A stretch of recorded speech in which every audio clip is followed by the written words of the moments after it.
So yeah, anyway, I was newly married. I had my dream job, which was a counseling job. So I was this crisis stabilizer counselor for youth. And I was a young man. I was about 21. Must have been 21 at this point. I had my job for about a year. Things were going really good. Things are going really good because now I'm getting paid for counseling. The job paid well for me as a 20-year-old. I was very happy with that. And I had just gotten married, and I was with one of my most special clients, who was an autistic child. And I had taken him to the park, and we were in my car. But Roman had a problem. You see, have you ever heard of the ADHD moldy donut? The ADHD moldy donut is the problem that people who have ADHD have to take care of necessary business. It's from a book where it talked about a girl who had ADHD, and she had this donut in her desk that she needed to throw out. She was in school, where they had the desk where you lift them, and she had this donut there that she needed to throw in the trash. But she would just kind of forget to do it because of ADHD. She would just keep getting distracted. Like, oh, she would see the donut and be like, oh, I gotta throw that out. And over time, it got covered by papers, and she would forget about this donut. Over time, it started to get really nasty, really ugly, and really smelly. And she started to feel afraid of touching it and picking it up and throwing it away. It exacerbated into this big problem until the teacher had to figure out where the smell was coming from, what was going on. It turned out this girl had this moldy donut in her desk, and then she got in trouble. But what is really her crime? What did she do wrong? Well, she had ADHD, and that's what happens. It's the ADHD moldy donut. You don't take care of necessary business, and then you look like a bad guy or some sort of weird person for not doing the thing that everyone else would find so simple, which is just get up and throw away the donut or pay a bill. And that was me, but my moldy donut was the traffic violations that I was racking up. Um, it starts out at about 18, 19. I'm driving my car around, and I was too poor to get the car fixed for emissions. So then the license tag expires on the car, and then the police start pulling me over when they're running my license plates, and they start giving me tickets. But I already couldn't afford to get the car fixed to pass the emissions, so I also couldn't afford the tickets. So I would just throw the tickets in the back seat and be like, I'll figure this out later. And I would keep driving and keep getting pulled over and keep getting more tickets. And I would keep throwing them in the back seat, like, I don't know what I'm supposed to do with these tickets. I'll figure them out later. And these tickets started to accumulate and then become the moldy donut. Eventually, the my driver's license got suspended as a result of not paying for the tickets. And then eventually the driver's license got revoked. And that means that it's now illegal for me to drive my car, because my license is revoked. Uh, and so basically, I could be arrested. I can go to jail. I can do jail time for driving my car. But driving my car was a very big part of my job as a youth counselor because you take your kids around and you take them to the park, to the library, to community centers, and things like that. And man, this job was everything to me. I really love this job. And so this moldy donut was just there of me um, not being able to like catch up on these tickets that are now in the thousands of dollars and all these violations. And at this point now, I have this kid with me, and we are actually parked at a park, and a police officer pulls up behind my car. And my heart just starts going bump, bump. Oh man, if he scans those plates, I could get in trouble right here, right now. And I have this kid with me that I'm mentoring. And I'm like, well, I'm not driving, I'm parked at a park. So let me just get out and take this kid for a walk until this police officer pulls off, does something else. So I figure that's a pretty brilliant idea. I have the kid get out, we get out of the car, we start walking. The police officer, excuse me, Oh, tells me to come back. Turns out he already ran the plate. He thought it was odd that I would just get out of the car and start walking, so he decided that he was going to run the plate. And he found out who I was, and he asked me for my driver's license, which was, of course, revoked. And so now I was going to be arrested, and I did. I got arrested, and I had this kid with me that was in my care, an autistic child. I had to be taken back, police escort, to its parents, which meant that now I lost my job, if that makes sense to you, right? You had a kid that was in your care, he gets taken back by the police. Yeah, you lost your job. You should have had a license that was working. My moldy donut exacerbated into this situation now being the worst possible situation in life that it could have been, because my job was how I was supporting me and my wife, and I was this newly married person. So now I was arrested and I lost my job and I didn't have a way of supporting myself. And that led into a period of time where things started to go downhill financially. And eventually I even got evicted from my apartment, which was also my dream apartment, because I couldn't afford to pay the rent on time any longer. So there you have it. my calling my wife from jail. It's probably my new wife. Hey, you made a good decision. Don't worry. I'm telling you, I'm a good guy. I just haven't mentioned that I'm having some problems with my driver's license. Yeah, moldy donut. That's the ADHD moldy donut. So many of you have had situations like that. Obviously, I did eventually work my way out of the situation. I had to find a new job, and the job was seasonal. It was cleaning windows, and it was a blessing. But during the winter time in Wisconsin, there was no work. And I remember traipsing through the snow, tall snow, going door to door, business to business, trying to get some type of work. And people just don't hire window cleaners in the winter. And I remember having to come home with a donut, a zero, in how much I earned that day, because I was just out trying to figure out something, and feeling like my wife's probably looking at me like, who did I marry? What did I do? Those were difficult moments, low times. So how do we get through this, and what does this have to do with influencing your reality? So it's better to be in jail and have a positive mindset, to feel like you know what your mission is and to be happy, than it would be to be in a mansion and to feel depressed, addicted, trying to self-medicate, potentially self-harming thoughts. And it might sound strange to say that jail is better, and obviously take it from me, a guy who's been there, but jail is better than having the technical reality that is positive, but your inner reality is in the dumps. It's negative. And so through my tough times, through my difficult situations, I had to be able to keep the inner paradise, the mental paradise, intact. I had to know that I could get what I wanted, achieve my dreams, but I was going to have to work towards it. And many times, the visualization that's required for changing your physical reality um, takes a little bit of optimism and determination, and it can be years before you see it start to materialize in the physical reality around you. Like a good example of me materializing something into my physical reality, and this is years later, but at this point, I've become a pro, right, at what people call manifesting, right? Which I don't believe in that, but there's something there that they're tapped into that is correct.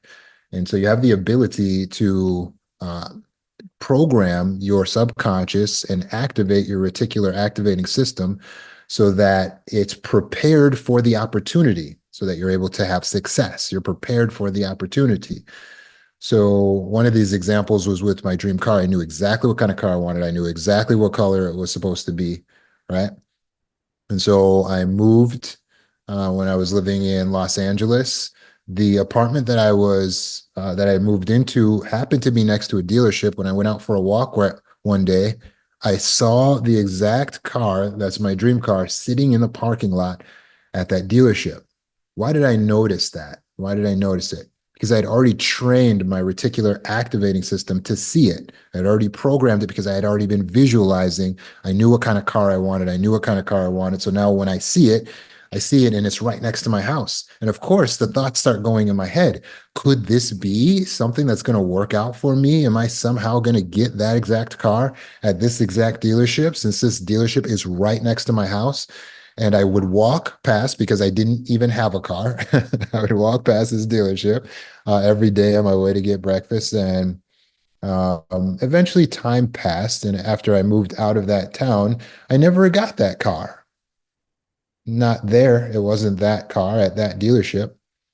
But I kid you not, maybe 2 or 3 months after moving back to Chicago, I applied to get my dream car, and just like one thing rolled into the other, and I had it. So it wasn't that one that I thought it was going to be, but by maintaining the visualization, when the opportunity met the preparation, then I was able to find success. So when you hear the concept, you create your reality, there's truth to it. It's just using a bit of hyperbole. We don't actually create the reality because, yeah, someone could be abusing us or put us in a circumstance like jail or something like that where it wasn't even our fault, could be unjust. So you didn't create that physical reality, but we have the greatest influence over what our reality will be. That's key. Please recognize you have the greatest influence over what your reality overall will be, even though there are things that will happen to you at times that are inimedia, not a part of the plan, right? So, how do we do this? How do we exercise our influence over our reality? Well, one thing we have to do is cultivate a positive mindset. We can do this by practicing gratitude. Practicing gratitude. So if you regularly acknowledge the things you're thankful for, and you focus on what you have, this puts your mind into abundance instead of lack. So what we're doing is we're shifting our mind into abundance instead of lack. We're focusing on what we do have, what is working out, and this will help us to increase the actual abundance. Because if we focus on the lack, we will then increase the lack. So the power of the mind works on the focus of the eyes, including your mental eye, right? Your mental eye. So we call that the actual eyes so that you can be actualized.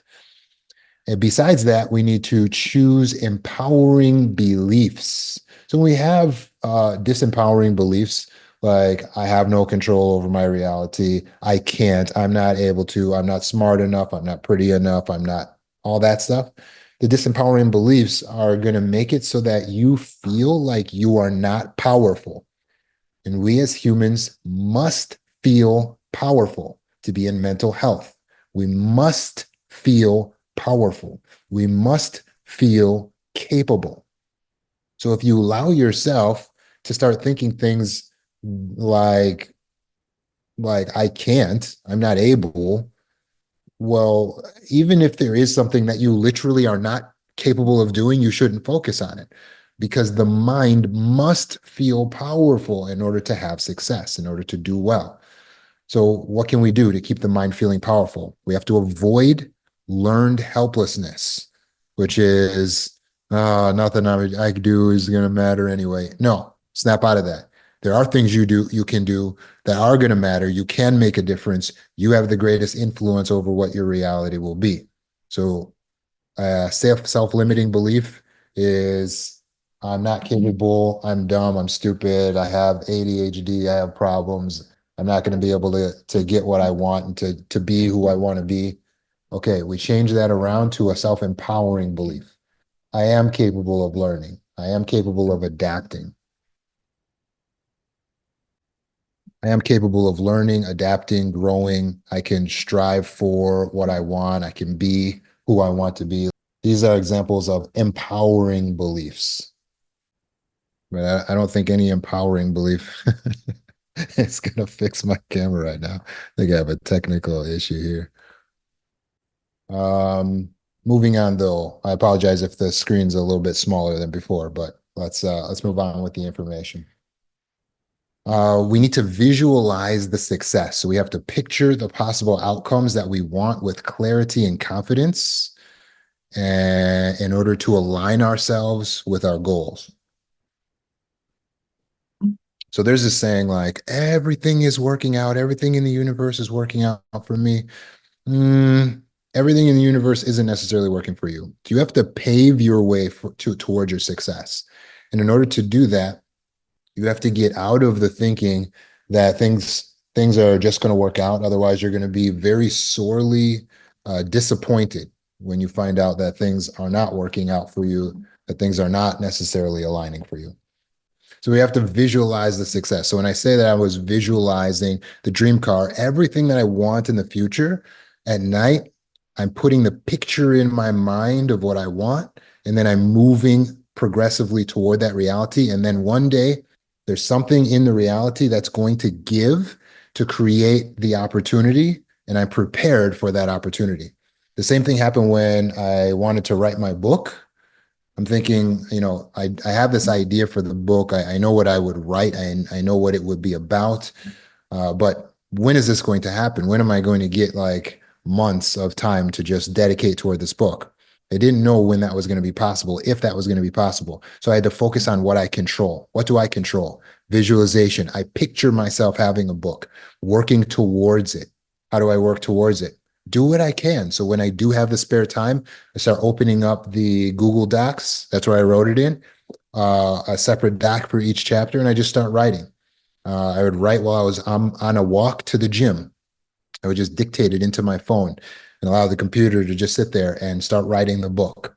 So that way, when the particular customer client I had was on the phone, we're working together, we're making all this progress together, and she says, "You know what? This stuff that you're talking about is amazing. You should write a book." I was able to say, "Yeah, I know. I actually should. In fact, I'm already working on one."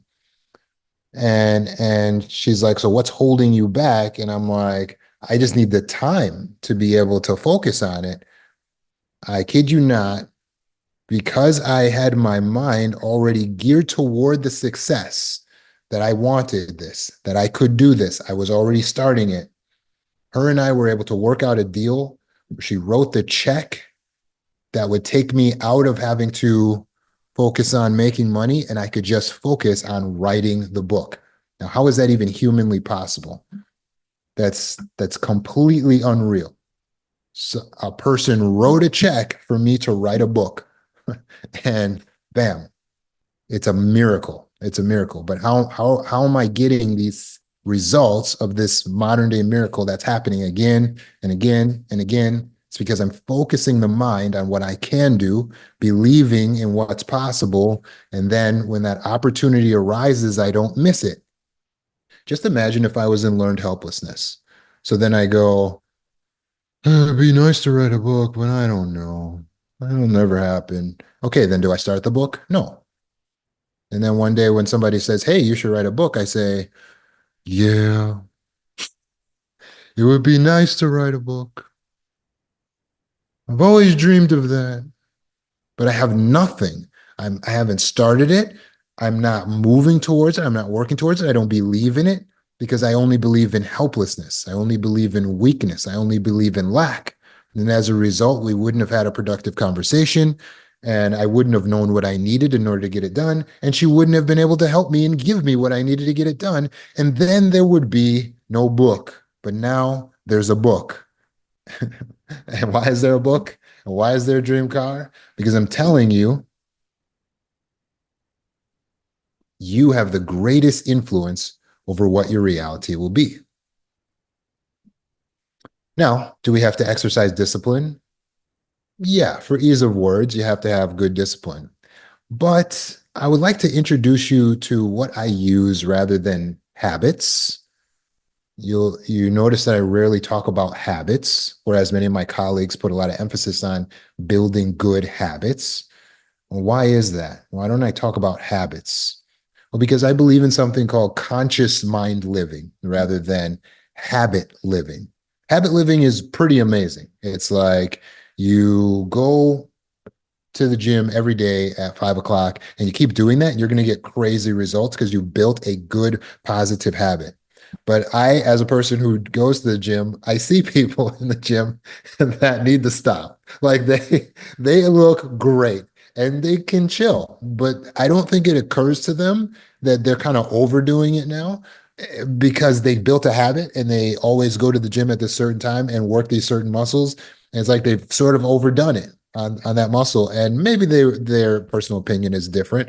But the problem with habit based living is that it goes beyond what's beneficial because you're locked into just doing the good habit that you once built for yourself.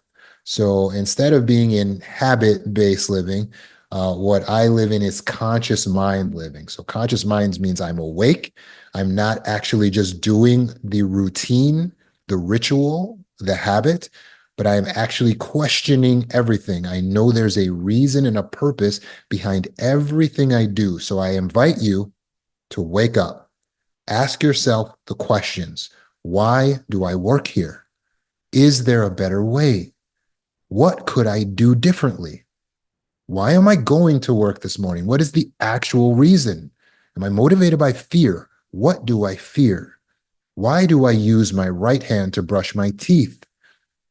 Become aware, become conscious of everything you do, why you do it, how you're doing it. Conscious mind living then allows me to make beneficial decisions. And so even though I do go to the gym, exercise, and eat right and do the things that are technically beneficial, I'm not doing them out of habit. Each time it's a conscious decision. Shall I exercise today? Shall I eat right today? Shall I do this meeting, my Mindset Monday meeting? Shall I do it? I'm not doing it out of a habit. I'm making a conscious choice to do it each time, which then fuels my belief that I am powerful, that I am in control. And you need to build up that sense of personal power, autonomy. So, again, instead of the habits, I'm using conscious mind living. So instead of discipline, I just believe in action.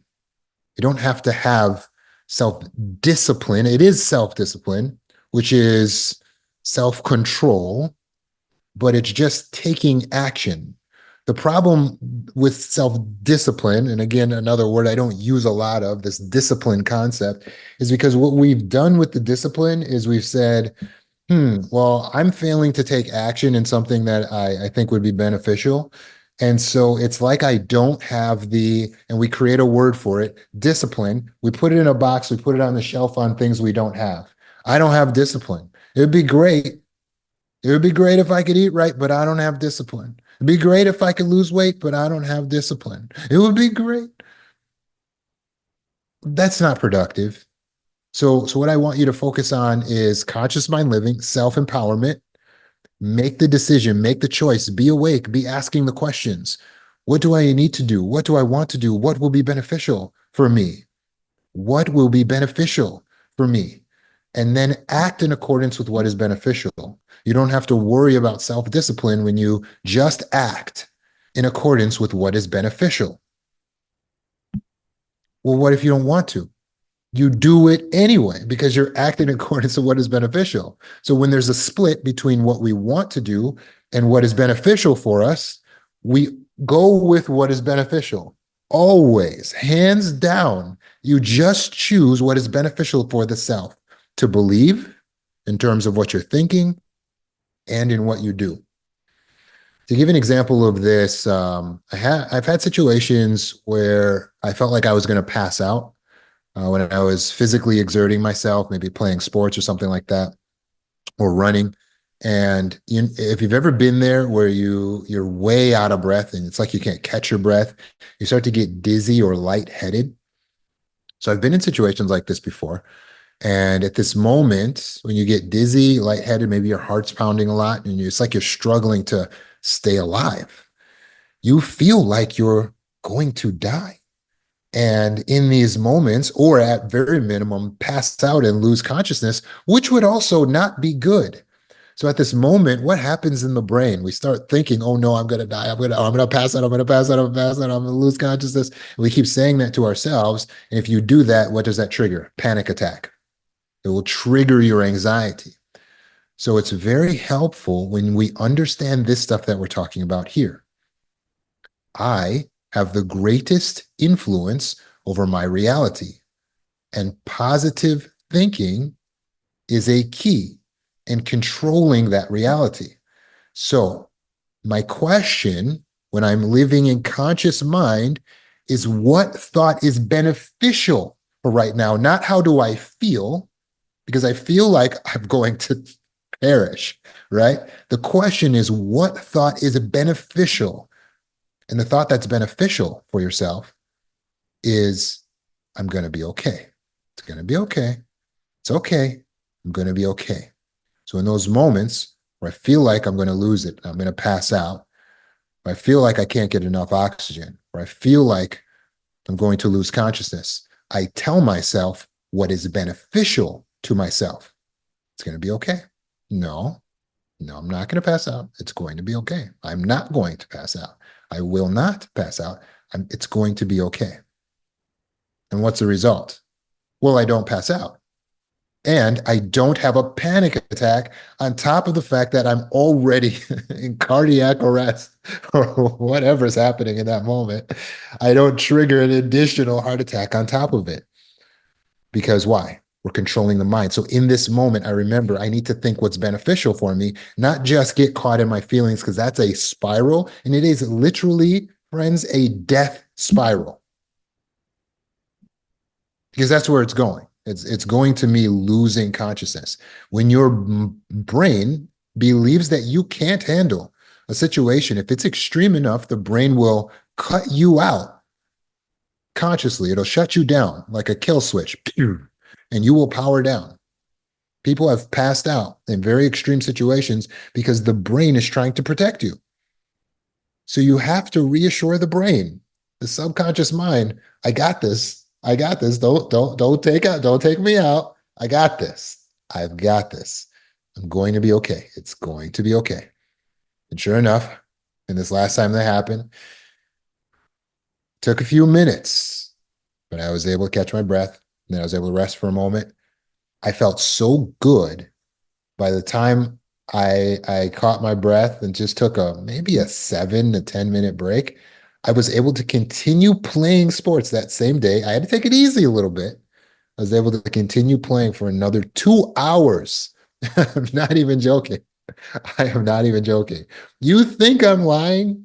I'm telling you, doctors have done experiments where people have come in for knee surgery and they split the clients. 5 are going to get an actual knee surgery. 5, we're just going to make an incision, do nothing, sew them back up, and we're going to make them believe they had an actual knee surgery, but we're not going to actually operate. And guess who actually felt better? All of the clients. Again, the doctor took 5 of the clients, did the surgery. The other 5 of the clients came in because they needed surgery, but the doctor didn't operate. But all of them said, hey, we got increased feelings of well-being, increased mobility, the knees getting better. Thanks a lot, doc. We appreciate it. This isn't a one-time occurrence. This test has been done. The placebo effect has been done again and again and again. Why do people feel better when nothing actually happened, but they think that they got the surgery? They think that they took the medication. Why do they feel better? Because your thoughts, you, the conscious being, have the greatest impact, influence over what your reality will be. So much so that it even influences your physical health. So please take my word as law today. Think in terms of what is beneficial for you, not in terms of just how you feel. And the result will be that you will create a reality that you actually enjoy living in.